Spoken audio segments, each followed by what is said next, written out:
I'm Denise Miller, your Leadership Lady Live. Today we'll be talking about patterns that erode team trust. We're in week 2 of our fourth quarter challenge, and we're diving deep into relationships. We're tackling those team relationships and something that's happening on your team right now, whether you see it or not. If you haven't joined the challenge yet, you're missing critical conversations, but you can catch up. I'll give you details at the end of this call.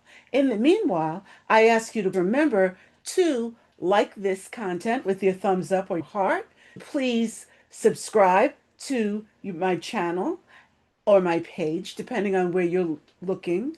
And please share and then invite a friend, a neighbor, a relative, a colleague to join the fourth quarter challenge. Now, what patterns are eroding trust on your team?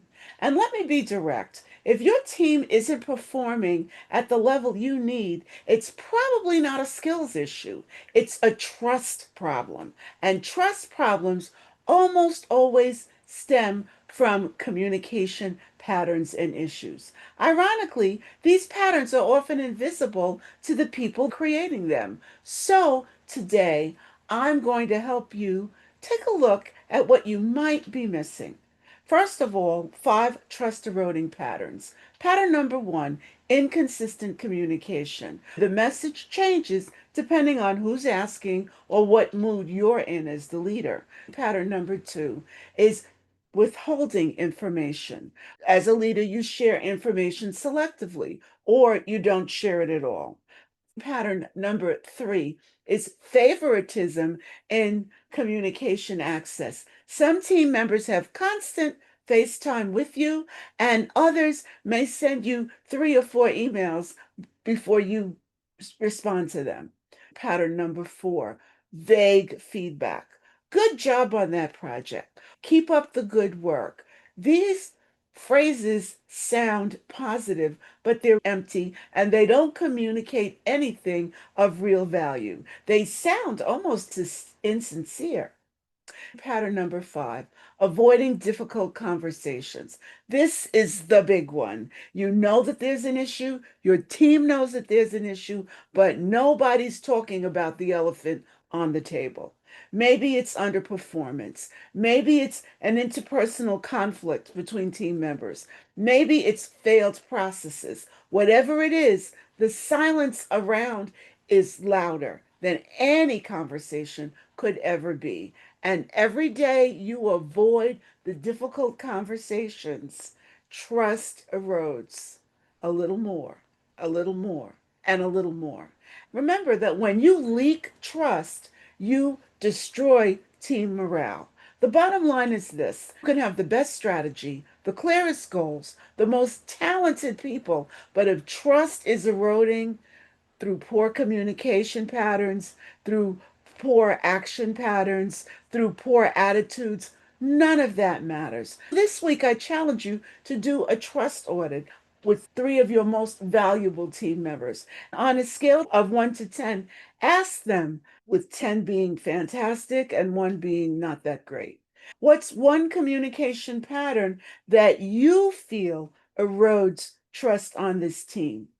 Ask them to share with you one instance of a problem that they've had, and then just listen. Don't defend, don't reason through it with them. Just hear what they're saying. Listen beyond the words, listen to their hearts, listen to what's really troubling them.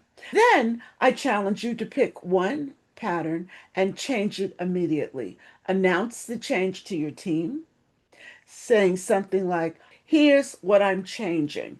And not only explain to them that you're making the change, but give them the open door to challenge you when you're inconsistent, because you're human and you're going to be inconsistent.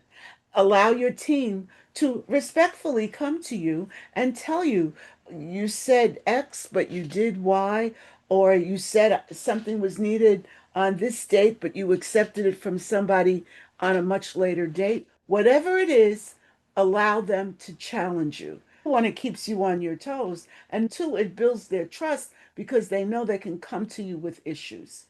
Follow through consistently for 30 days. You can begin to build trust through better communication patterns. Your team is waiting for you to do this. Now, if this particular conversation is revealing some hard truths about your team and their trust levels, the fourth quarter challenge is perfect. We're working through these challenges. We're looking at tools. We're looking at community and accountability. We're in week 2 now, so there's plenty of time to join. Consider having me work with you and your team to get you started so that you can hit 2026 running, ready, having all of your ducks in the row and ready to go. You can connect with me to find out more via my email, Denise M at dlmstrategiesltd.com, or go to my website, dlmstrategiesltd.com. Thank you so much. Remember to like, subscribe, share, and invite. And I'll see you next week where we'll look at some more things that we need to let go of to get us ready for 2026. Have a great balance of the day and a wonderful weekend.